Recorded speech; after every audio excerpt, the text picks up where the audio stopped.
안녕하세요. 전남대 철학과 김양현 교수입니다. 우리는 임마누엘 칸트의 윤리 형이상학 정초란 책을 큰 줄거리를 따라가면서 함께 읽고 있는데요. 이 책이죠. 서울대 철학과 백종현 명예교수께서 번역한 이 텍스트를 대본으로 삼아서 읽고 있는데 오늘 그 마지막 시간이네요. 앞에서 공부한 내용을 키워드를 중심으로 간략하게 요약 정리해 보도록 하겠습니다. 윤리형이상학 정초 제1절에서는 선의지와 도덕성의 문제를 다뤘죠. 제2절 전반부에서는 도덕성의 원천과 근거 문제, 그리고 왜 도덕은 명령일 수밖에 없는가, 강제의 성격을 띨 수밖에 없는가를 다뤘고, 제2절 후반부에서는 정언명령을 집중적으로 다뤘는데 정언명령이 어떻게 도출되고 정언명령의 다양한 정식들, 그러니까 보편법칙의 정식, 자연법칙의 정식, 목적 자체의 정식, 자율의 정식, 목적 완국의 정식을 논의했죠. 그리고 지난 시간에는 윤리형이상학 정초 제3절을 공부했는데요. 제3절 초반부에 핵심 내용은 자유와 자율의 원리였죠. 이제 제3절의 이제 후반부 윤리형이상학 정초 제 마지막 부분을 논의를 함께 해보도록 하겠습니다. 의지의 자유, 인간의 의지는 자유롭다. 칸트는 이성적 존재자인 인간의 의지의 속성을 자유라고 규정했죠. 인간의 의지는 자유다. 그래서 자연 필연성과 대비해서 자유 원인성이라는 개념을 사용하는데요. 이 자유에 대한 입증 문제, 증명 문제와 관련해서 결코 쉬운 문제가 아니다. 그래서 칸트는 자유의 입증 문제와 관련해서 정말 흥미로운 입장을 취하고 있고 또 대단히 설득력 있고 주목할 만한 그런 답을 제시하는데 그 문제를 살펴보도록 하겠습니다. 자유는 이론적, 경험적 관점에서는 증명이 불가하고 또 불필요하다, 이런 뜻인데요. 그러니까 칸트의 접근 방식, 칸트의 문제 해결 방식은 이론과 실천을 나눠서 이렇게 문제를 푸는 방식인데, 그렇게 하면 자유의 문제를 풀 수 있다는 생각이죠. 칸트는 이론적인 관점이라고 하는 것은 다른 말로는 경험적 관점이고 또 경험과학적 그런 관점일 텐데, 그런 관점에서는 자유를 충분하게 입증할 수 없다라고 본 거죠.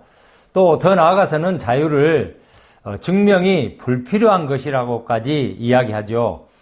자유의 성질상, 자유의 문제의 본성상 그럴 수밖에 없다는 그런 생각인데요. 조금은 전문적인 철학 이야기가 되겠습니다만, 칸트는 자유 문제뿐만 아니라 신존재의 문제, 영혼의 불멸의 문제, 세계의 통일성에 관한 문제를 다루는 데 있어서도 이런 문제들은 형이상학적 주제들이라고 그러죠. 이러한 우리가 신이 존재하는가 안 하는가, 영혼이 불멸한가 안 하는가, 이런 문제를 우리가 이론적으로 알 수 없다라고 하는 거죠. 그래서 칸트는 이 문제를 이론적으로는 증명할 수도 없고 또 증명하지 않을 수도 없는 그러한 형이상학적 문제들에 봉착했다고 이렇게 설명하는데, 그러나 실천의 관점이라고 하는 것은 우리가 행위의 관점, 도덕의 관점에서는 이 자유라고 하는 것은 전제된 사실이다. 그리고 인간의 어떤 권리 주장이다. 이렇게 보는데요. 앞에서 우리가 한번 설명을 했죠. 전제한다라고 하는 뜻은 이미 정해진 사실이다라는 그런 의미를 갖는데요. 사실 인간이 자기 스스로를 자유로운 존재라고 생각하고 그렇게 또 규정한다면 말하자면 인간이 자기 스스로를 도덕적으로 행위할 수 있는 존재라고 생각하고 또 도덕적으로 행위를 해야 한다면 의지의 자유 문제는 증명의 차원을 넘어서서 도덕적 행위의 조건이고 인간 자신의 권리 주장이기도 하다는 그런 뜻이겠죠. 그래서 칸트는 실천이성 비판이라는 그런 책에서 자유는 도덕의 조건이다. 도덕 법칙의 존재 근거다라고 하는 정말 유명한 말을 남겼는데요. 자, 이 실천이성 비판이라는 이 책에서 칸트가 한 유명한 말을 잠깐 살펴보고 넘어가죠. 자유는 도덕의 존재 근거다. 도덕은 자유의 인식 근거다. 원문을 인용해 보면 그래서 나는 자유는 물론 도덕 법칙의 존재 근거이나 도덕 법칙은 자유의 인식 근거란 것만을 상기시키고자 한다. 이렇게 썼죠. 그래서 이 말, 자유와 도덕의 관계 문제, 자유는 도덕의 조건, 그리고 도덕은 자유의 인식의 근거가 된다라는 이런 뜻이죠. 정말 유명한 말이니까 기억해 둘 필요가 있겠습니다. 실천이성 비판의 이야기는 이 정도로 하고요. 머지않은 미래에 기회가 된다면 칸트의 실천이성 비판을 유튜브를 통해서 강의할 생각을 가지고 있습니다. 칸트는 윤리형이상학 정초 마지막 부분에서 자유 문제를 해결하기 위하여 정말 집중적으로 논의를 전개하는데 정말 온 힘을 다해서 자유 문제를 설명한다고 할까요? 책을 읽다 보면 우리는 그런 느낌을 받게 됩니다. 칸트가 제시한 자유 문제의 해법을 이제 좀 이야기해 보죠. 칸트는 이렇게 말하면서 시작하는데요. 우리에게는 하나의 방책이 있다. 요즘식으로 이야기하면 결정적인 한 방이 있다는 뜻이죠. 그런데 그 결정적 한 방이 무엇일까요? 우리가 칸트 말을 직접 살펴보면서 논의를 해보죠. 우리에게는 하나의 방책이 남아있다. 곧 우리가 우리를 자유에 의해 선험적으로 작용하는 원인들로 생각할 때 우리는 우리가 우리 자신을 우리 눈앞에서 보고 있는 작용으로서 우리 행위들에 따라 표상할 때와는 다른 입장을 취하고 있지 않은지 탐색하는 일 말이다. 좀 어렵죠. 쉽게 한번 정리를 해볼 텐데요. 이제 우리가 우리 스스로를 자유에 의해서 우리가 이제 경험과 무관하게 우리가 자유의 원인성이라고 앞에서 이야기했죠. 그렇게 자유의 원인성에 의해서 생각할 때와 또 다른 하나는 우리 자신의 눈앞에서 펼쳐지는 어떤 현상으로서의 작용, 이것을 이제 다른 말로는 앞에서 칸트가 설명했던 자연적인 현상, 자연 필연성, 자연 법칙에 작동하는 그러한 어떤 작용 방식과 이렇게 두 가지로 나누어서 설명하자는 것인데요. 자, 우리가 두 개의 관점을 취하고 있다는 점을 고려해 보자는 것이죠. 이때 두 개의 관점, 이 두 개의 관점에서 두 개라고 하는 그 두 가지 핵심 키워드는 뭐죠? 자연과 자유죠. 자유와 자연이고 또 방금 설명했던 것처럼 자유 원인성과 자연 필연성이 되겠죠. 이것을 우리가 하나로 합쳐서 이야기를 해보자면 나는 자유로운 존재이고 또 동시에 자연에 속한 존재죠. 자연에 속한다라고 하는 것은 우리는 인간은 동물이잖아요. 그래서 자연 법칙을 따르는 그런 존재라고 하는 거죠. 또 이것을 다시 두 개의 관점으로 나눠서 우리가 칸트 영어로 이렇게 나눠서 표현하면 이렇게 되겠죠. 나는 자유 원인성에 의해 생각할 때 하고 자연 필연성에 의해서 작용할 때 하고 다른 관점, 다른 입장을 취할 수 있다는 거죠. 우리는 우리 자신이 속한 이 세계를 두 개의 관점으로 나눠봄으로써 문제를 해결할 수 있다. 이것이 칸트의 생각인데요. 이러한 방식으로 자유 문제를 해결할 수 있다는 것이죠. 칸트의 대단히 고유하고 독창적인 이런 문제 해결 방식인데요.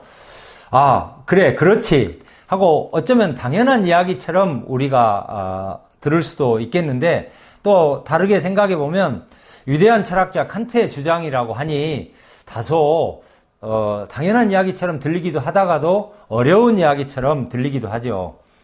자, 그런데 생각해 보면 우리가 한편으로는 자유의 세계, 도덕의 세계, 인간 세상에 속하고, 다른 한편으로는 자연 존재로서, 동물로서, 인간도 자연 존재죠. 인간도 동물이죠. 그래서 자연의 세계, 동물의 세계에 속한다는, 두 세계에 속한다는 어떤 관점에서 보면, 두 개의 관점에서 세계를 보면 문제가 해결된다는 것이 칸트의 고유하고 독창적인 생각이라는 거죠. 이러한 생각을 우리는 세계에 대한 두 개의 관점 혹은 두 개의 관점 이론이라고 말하는데, 자, 이 부분은 우리가 원문을 직접 인용하면서 보충 설명을 해보도록 하겠습니다. 세계에 대한 두 관점. 근데 여기서 쓰는 용어들이 앞에서 우리는 자유세계, 자연세계, 자유와 자연 이렇게 또 이야기했지만, 칸트에게는 이 두 가지 이 관점을 표현하는 다양한 용어들이 많이 등장합니다. 칸트의 인식론과 관련해서는 현상세계, 현상계와 물 자체 세계, 물 자체계 이런 용어가 대비돼서 이렇게 사용되기도 하고요. 또 감성세계와 예지세계, 감성세계와 오성계, 감성세계와 지성계 이런 용어들이 등장한다라고 하는 거죠. 이 용어들을 다 설명하려면 좀 더 시간이 많이 필요한데, 일단 여기서는 감성세계와 예지세계, 자유세계와 자연세계와 자유세계 이런 것만을 일단 염두에 두면서 이야기를 해보죠. 인용을 해보면 자유의 이념이 나를 이 예지세계, 예지세계의 성원으로, 구성원으로 만들므로써 우리가 자유로운 존재이기 때문에 자연세계에 속하는 것이 아니라 예지세계, 감성세계에 속하는 것이 아니라 예지세계에 속한다는 거죠. 자, 만약 내가 예지세계의 구성원이기만 하다면 나의 모든 행위들은 의지의 자율에 항상 맞을 터인데, 뭔 말이에요? 자, 내가 자유세계에 속한 사람으로서 이 이념에 따라서 예지세계에 그대로 속하기만 한다면 우리의 의지의 자율, 나의 자유의 그런 자율의 법칙에 항상 알맞을 것인데, 이 말은 다른 말로 이야기하면 항상 나는 도덕의 법칙에 따라 행해하는 그런 사람일 텐데, 그러나 나는 동시에 감성세계, 감성세계는 뭐죠? 자연세계, 현상세계, 동물세계의 구성원으로 또 보기 때문에, 그런 존재이기 때문에 나의 모든 행위들은 의지의 자율에 맞지 않아서 의지의 자유에 맞아야 하는 그런 당위, 그런 도덕의 요구가 되는 것이죠. 앞에서도 우리는 이런 문제들을 여러 차례 반복해서 생각해 봤는데요. 좀 더 구체적으로 칸트가 이 아칸의 사례를 상당히 장황하게 들고 있는데, 그 부분을 함께 살펴보면서 설명을 드려보도록 하겠습니다. 자, 아칸의 사례를 보면 아칸이 충동과 자신의 자연적 경향성으로부터 어떻게 자유로운 존재가 될 수 있는가라고 하는 것. 우리가 자유롭다라고 하는 것은 다른 한편으로 보면 이를 자신의 어떤 욕망, 충동, 어떤 자연적 경향성으로부터 자유로운 거죠. 그 충동을 따르지 않고, 욕망을 따르지 않고, 다음에 나의 자연적 경향성을 따르지 않는 것이 어쩌면 자유이기도 하죠. 그래서 자, 칸트의 이 사례를 함께 살펴보죠. 평범한 인간 이성의 실천적 사용이 이 연역의 오름을 확증한다. 우리가 이제 평범한 인간 이성, 칸트에게 많이 나오는 용어죠. 그래서 여기서 이제 그 누구라도 이성 능력이 있고 이성적 사유로 한다면 그런 뜻이 되겠죠. 그런데 여기서 가장 악한 조차도, 악한 의지를 갖고 있는 악한 조차도 만약 그가 이성 사용에 익숙해 있기만 한다면, 이성을 사용하기만 한다면 사람들이 그에게 그 의도에 있어서 정직하다든지 선한 어떤 준칙, 행위의 준칙을 준수하는 데 있어 어떤 확고함이나 동정이나 보편적 자선의 어떤 사례들을 이 사람에게 제시를 한다면, 근데 이 악한도 평범한 이성 사용을 하는 그런 사람이죠. 그래서 그렇게 된다면 그도 그런 마음씨, 어떤 마음씨예요? 선한 마음씨를 갖고 싶어 하지 않을 수는 없을 거라고 하는 거죠. 누구라도, 또 악한 조차도 선한 마음씨를 갖고 싶을 거라는 거죠. 그러나 그는 어떻게 됩니까? 단지 경향성들과 충동들 때문에, 자신의 욕망 때문에 그것을 능히 그 선한 마음씨를 자기 안에서 실행하지 못할 뿐이라고 하는 거죠. 이해가 되죠? 자, 연이어서 보면 그럼에도 그때 그는 동시에 그 자신에게도 짐이 되는 악한이 항상 자신의 욕망을 따르고 경향성을 따르고 이성을 따라야 되는데, 그렇게 되면 자유롭게 되기를 소망하는 그런 마음이 있다라고 하는 거죠. 이로써 그는 그러므로 그가 이 자연의 충동, 자연적 본성의 충동, 감성의 충동들로부터 자유로운 의지를 가지고서 사유 속에서 감성 분야에서의 그의 욕구들의 질서와는 전혀 다른 이제 감성의 욕망의 그런 어떤 것에 얽매이지 않고 다른 어떤 사물들의 질서로, 여기에서는 이제 자유로운 어떤 도덕의 질서로 옮겨간다는 것을 증명할 수 있다라고 하는 거죠. 자유의 이념, 다시 말해서 감성 세계에 규정하는 원인들로부터 독립함. 그러니까 자유의 이념이라고 하는 것은 감성 세계, 감성계로부터 독립이죠. 자연적 욕망으로부터 독립, 자연적 충동으로부터의 독립. 다음에 앞에서 나왔던 것처럼 경향성들로부터 독립하는 그것이 자유의 이념이라고 하는 거죠. 그래서 자유의 이념 어쩝니까? 그 악한에게 억지로 이제 강요하는 강요. 아까 오성세계는 뭐라고 갔다고 그랬어요? 애지계라고 그랬죠. 또 다른 말로는 지성계라고 이렇게 이야기를 했는데, 그러한 구성원으로 옮겨간다면 내가 감성계에서, 자연 존재에서 이성적 존재로 감성계에서 예지계로 이렇게 옮겨간다면 그는 보다 좋은 인격이 될 수 있다라고 하는 거죠. 그리고 그는 그런 입장에서 자기 안에서 선의지를 의식하게 되는데, 그 선의지는 그 자신의 고백에 따르면 감성세계의 성원으로서의 그의 악한 의지에 대하여 반하여 그가 선의지를 종종 위반하지만 그 선의지, 도덕 법칙이 요구하는 그 권위는 인식하는 법칙을 형성한다. 다소간 원문 내용이 어렵게 이렇게 써져 있기는 하지만 우리가 그 대강의 요지를 파악하는 데는 큰 문제가 없다고 생각합니다. 우리는 이상의 이러한 설명에서 칸트가 실천의 관점, 도덕의 관점, 행위의 관점에서 자유와 도덕, 그리고 도덕의 조건으로서 자유 문제를 해결하는 방식을 자세하게 논의해 봤는데요. 그것은 한마디로 이야기해서 우리가 속한 세계를 두 개의 관점에서 바라보는 방식이죠. 말하자면 우리 스스로를 두 세계에 속하는, 즉 감성계와 예지계, 자유의 세계, 도덕의 세계와 자연의 세계의 구성원으로 봄으로써 문제를 해결하는 방식이라고 하는 거죠.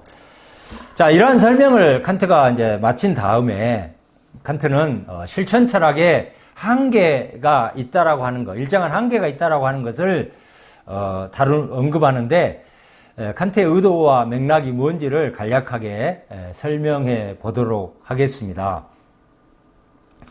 자, 모든 사람들은 그 의지가 자유롭다고 생각하죠. 누구나 자기의 자유롭다고 생각하고 그 행위를 하는 그 의지가 자유롭다고 이렇게 생각하죠. 그런데 이때 자유의 개념은 경험 개념이 아니라고 하는 거죠. 또 경험 개념일 수도 없다는 거죠. 자유는 인간 이성의 뭐라고 그랬어요? 이성의 이념이라고 그랬죠. 이성적 존재의 자기 스스로의 권리 주장이고 또 인간의 도덕적 행위를 위한 전제이고 조건이다. 이런 이야기를 했는데 자, 이론적 관점에서 우리가 앞에서 누누이 설명했던 것처럼 살펴보면 자유의 객관적 실제성, 경험적 실제성은 증명 불가능하고 또 의심스러운 것이긴 하지요. 그러나 우리가 실천의 관점, 실천적 의도나 관점에서 보면 자유 문제는 해결될 수 있다는 것이 칸트 입장인데 자, 실천 철학은 이렇게 보면 자유 문제를 남김없이 해결하지 못하는 한계를 갖고 있다라고 하는 것이 칸트의 생각입니다. 그래서 모든 실천 철학의 한계는 자유의 문제, 신의 존재의 문제, 영혼의 불멸의 문제를 해결하지 못하는 그런 측면이 있다라고 하는 거죠. 자, 칸트는 어떻게 자유가 가능한가를 비록 이론적으로, 경험적으로 증명하고 개념적으로 우리가 파악할 수 없다 할지라도 적어도 자유와 자연, 말하자면 자유의지론과 자연 결정론과 같은 모순처럼 보이는 문제를 설득력 있게 제거할 수 있다고 생각한 거죠. 자, 마지막으로 칸트의 중요한 언급을 하나 말씀드리고 강의를 마치도록 하겠습니다. 자, 우리가 자기가 스스로 자유롭다고 생각하는 사람이 자기가 자유롭다고 말할 때와 우리가 자연 존재로서 자신이 자연 법칙에 종속해 있다고 받아들일 때 이것을 똑같은 의미로 또는 똑같은 관계에서 생각을 하게 되면 자유 문제는 풀 수 없는 거죠. 그래서 다른 관점, 두 개의 관점에서 그리고 그러한 관점을 취해야만이 우리가 의지 자유론과 자연 결정론의 이 충돌, 이 모순을 해결할 수 있다라고 하는 것이 칸트의 생각이죠. 감사합니다.